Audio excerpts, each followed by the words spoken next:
وہ ایک بہت بڑا ہال تھا جس کے درمیان بنے چبوترے پر ایک بت استادہ تھا، جس کے سر پر بالوں کی جگہ چھوٹے چھوٹے پھن پھیلائے ہوئے سانپ پھنکار رہے تھے۔ وہ بت شیطان کا تھا۔ بت کے سامنے ہی فرش پر ایک آدمی آلتی پالتی مارے آنکھیں بند کیے بیٹھا ہوا تھا۔ اس آدمی کا حلیہ عجیب طرح کا تھا۔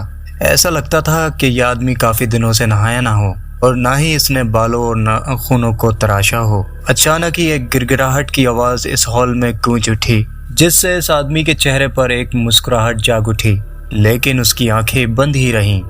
اے گھنشیام میرے خاص چیلے، تو پہلے بھی میرا اچھا چیلا تھا، لیکن یہ سخت عمل کا چلہ کر کے میرے اور بھی تو قریب ہو گیا ہے۔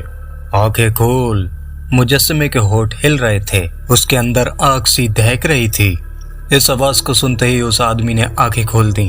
اس کی آنکھیں سرخ انگارہ ہو رہی تھیں۔ وہ کچھ دیر اس مجسمے کی طرف احترام نظروں سے دیکھتا رہا اور پھر آہستہ سے بولا، آقا، میں چاہتا ہوں کہ دنیا کا ہر آدمی میرا اسیر ہو جائے۔ میں جس کو بھی ایک خاص نظر سے دیکھوں وہ میرا فرما بردار اور بے دام غلام بن جائے۔ کچھ دیر ہال میں خاموشی چھائی رہی، پھر آواز گونجی، تو نے بہت مشکل چیز مانگ لی ہے، لیکن میرے لیے کچھ بھی ناممکن نہیں۔ تجھ کو اس کے لیے میرے چرنوں میں کچھ بھیٹ دینی ہوگی۔ آقا، کس چیز کی بھیٹ پسند کرو گے؟ اس آدمی نے کہا۔ ہٹے کٹے جوان آدمیوں کی، شیطان کی آواز سنائی دی اور ہال میں سناٹا چھا گیا۔ اندھیری رات اور گھنا جنگل اور وہ تین آدمی درختوں اور کانٹے دار جھاڑیوں کی پرواہ کیے بغیر آگے کی طرف بھاگ رہے تھے۔ انہیں بہت دور جانا تھا کیونکہ وہ جیل سے بھاگے ہوئے قیدی تھے اور ان کے پیچھے پولیس لگی ہوئی تھی۔ بھاگتے بھاگتے وہ تھک گئے۔ یار، کوئی محفوظ سی جگہ دیکھ کر تھوڑا سا سستا لیتے ہیں۔ پولیس کو رات میں اس گھنے جنگل میں گھسنے کی ہمت نہ ہوگی، پیچھے والے نے آگے والے دو آدمیوں سے کہا۔ اس کی بات سن کر وہ دونوں رک گئے۔ چند لمبے لمبے سانس لینے کے بعد ایک نے کہا کہ مسلم ٹھیک کہتا ہے اور ہمیں ابھی تک راستہ نہیں معلوم، یہ نہ ہو کہ بھٹک کر کہیں ہم اور نکل جائیں۔ کہتے تو تم لوگ بالکل ٹھیک ہو، میں بھی تھک چکا ہوں، چلو آگے کوئی محفوظ جگہ دیکھ کر ذرا آرام کر لیتے ہیں۔ تیسرے نے بھی ان کی بات مان لی اور پھر انہوں نے آگے کی قدم بڑھا دیا اور پھر کچھ ہی آگے ان کو ایک جگہ مل ہی گئی جہاں وہ آرام کر سکتے تھے۔ وہ جگہ تین موٹے تنے والوں جڑے ہوئے درختوں کے درمیان ایک خلا سا تھا۔ مسلم کے پاس ایک چھوٹی لائٹ بھی تھی جو کہ ان تینوں کے بہت کام آ رہی تھی۔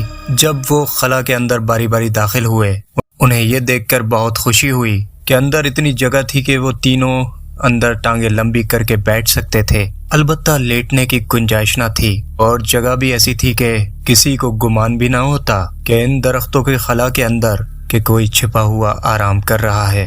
دوستو، ہمیں یوں نہیں سونا چاہیے بلکہ ایک آدمی کو جاگ کر پہرا دینا چاہیے تاکہ کسی ایمرجنسی میں ہمیں پہلے ہی خبر ہو جائے اور ہم اپنا بچاؤ کر سکیں۔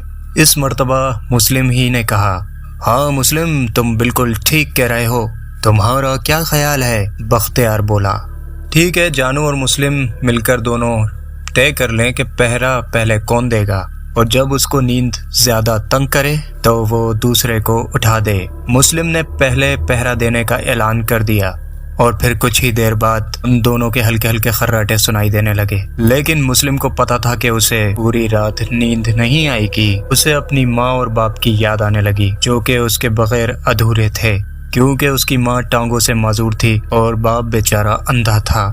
ٹرین کے ایک حادثے نے دونوں کو معذور کر دیا، وہ دونوں ہی لا علاج ہو گئے تھے اور اب مسلم ہی ان کا سہارا تھا۔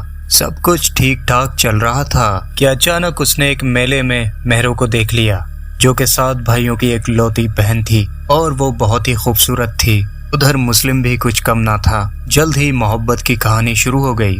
مہرو جٹ برادری سے تھی اور مسلم ایک کمہار کا بیٹا تھا، اس لیے مہروں کے بھائیوں کو جب یہ پتا چلا کہ یہ دونوں ایک دوسرے سے محبت کرتے ہیں تو وہ شدید غصے میں آ گئے، لیکن ان لوگوں نے مہرو اور مسلم سے کچھ نہ کہا اور گاؤں والوں کے سامنے نہ ہی کوئی شور کیا، بلکہ وہ کوئی ایسی ترکیب سوچنے لگے کہ سانپ بھی مر جائے اور لاٹھی بھی نہ ٹوٹے۔ اور پھر ایک دن مسلم اپنے دوست سے مل کر گھر پہنچا اور کھانے کا انتظام کر ہی رہا تھا کہ پولیس آ گئی۔ اور اسے اس کے دوست کے قتل میں گرفتار کر لے گئی۔ وہ شور ہی مچاتا رہ گیا کہ وہ جب اپنے دوست کے پاس سے آیا تھا تو وہ زندہ تھا، لیکن اس کی کسی نے ایک نہ سنی۔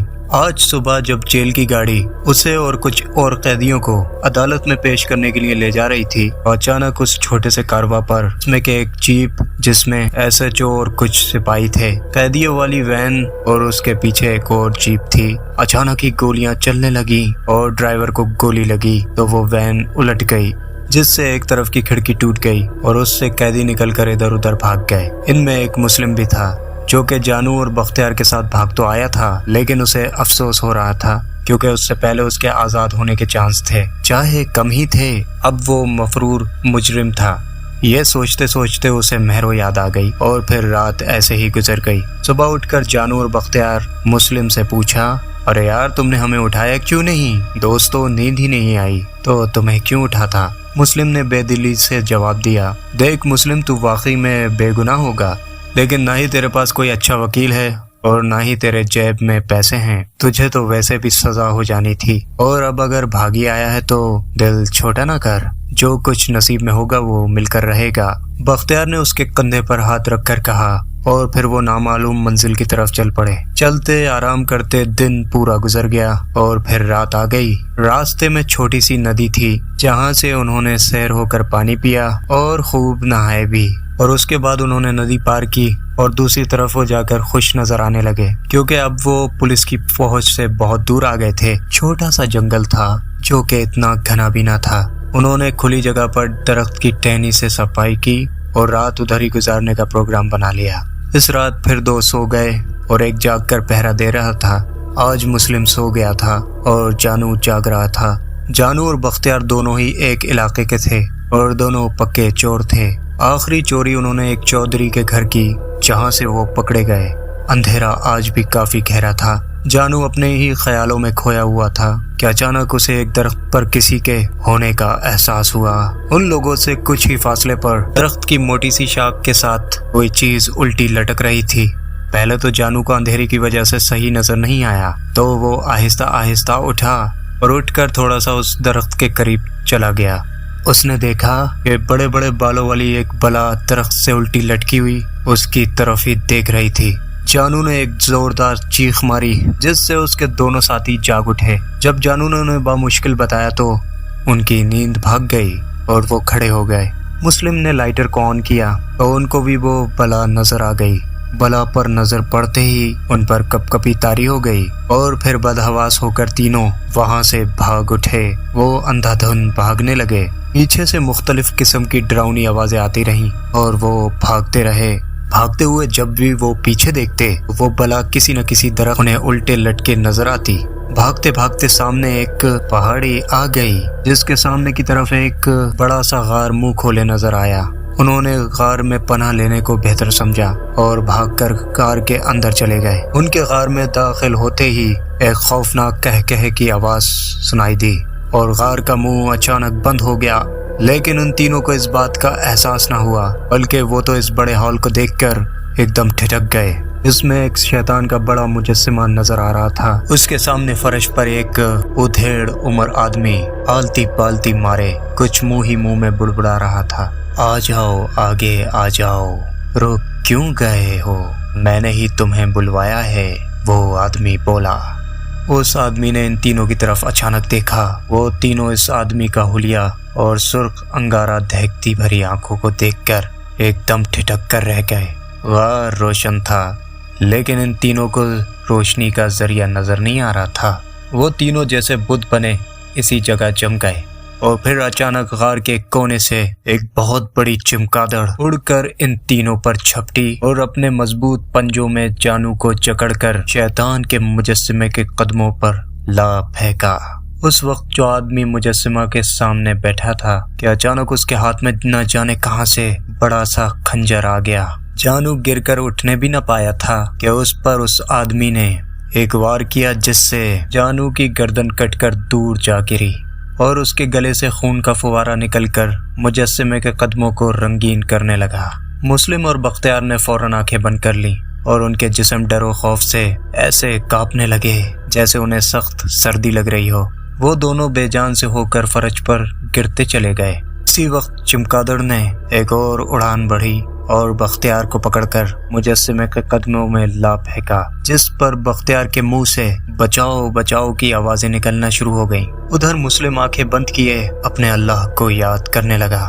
اے اللہ، تجھ کو پتا ہے کہ میں بے گناہ ہوں، مجھ سے بہت بڑی غلطی ہوئی ہے کہ میں جیل کی گاڑی سے بھاگ آیا۔ یا اللہ، میں تجھ سے ہی مدد مانگتا ہوں اور تیری پناہ چاہتا ہوں۔ شیطان اور شیطان کے اس چیلے سے میری حفاظت فرما۔ یا اللہ، تو رحمان اور رحیم ہے، میری حفاظت فرما۔ یہ دعا مانگنے کے بعد مسلم نے اپنے آپ کو ہلکا پھلکا محسوس کیا، اور اب جب اس نے آنکھیں کھولیں تو بختیار کے جسم سے بھی سر علیحدہ ہو چکا تھا اور اس کی کٹی گردن سے خون نکل رہا تھا۔ مسلم نے ادھر ادھر دیکھا، اس چمگادڑ کو ایک کونے میں اڑان کے لیے تیار دیکھا۔ اس نے جلدی سے لائٹر نکالا اور اپنی قمیض اتار کر اس کو آگ لگا دی۔ قمیض دھڑا دھڑ جلنے لگی۔ اسی وقت چمگادڑ اڑتے ہوئے مسلم پر جھپٹی تو مسلم نے آگ لگی قمیض اللہ کا نام لے کر اس پر پھینک دی۔ چمگادڑ عجیب انداز میں ادھر ادھر اڑنے لگی اور ساتھ ہی وہ قمیض سے چھٹکارا پانے کے لیے اوپر نیچے ہونے لگی، لیکن آگ نے اسے اپنی لپیٹ میں لے ہی لیا تھا۔ اب چمگادڑ کے منہ سے عجیب بھیانک چیخوں کی آواز نکل رہی تھی۔ شیطان کے چیلے نے جب یہ دیکھا تو چھرا اٹھا کر مسلم کی طرف بھاگا۔ مسلم نے اپنی بنیان اتار کر اسے بھی آگ لگا دی اور شیطانی چیلے پر پھینک ماری، جو کہ اس کو لگتے ہی اس کے جسم کے ساتھ چپک گئی، اور پھر ہال اس کی اور چمگادڑ کی آوازوں سے اور چیخوں سے گونجنے لگا، اور مسلم کی زبان پر قرآنی آیت کا ورد جاری ہو گیا۔ چمگادڑ سیدھے اڑتے ہوئے مجسمے کے قدموں میں جا گری جہاں خونی خون نظر آ رہا تھا۔ اچانک اس مجسمے نے بھی آگ پکڑ لی۔ مسلم یہ دیکھ کر حیران رہ گیا کیونکہ مجسمہ تو پتھر کا بنا ہوا تھا۔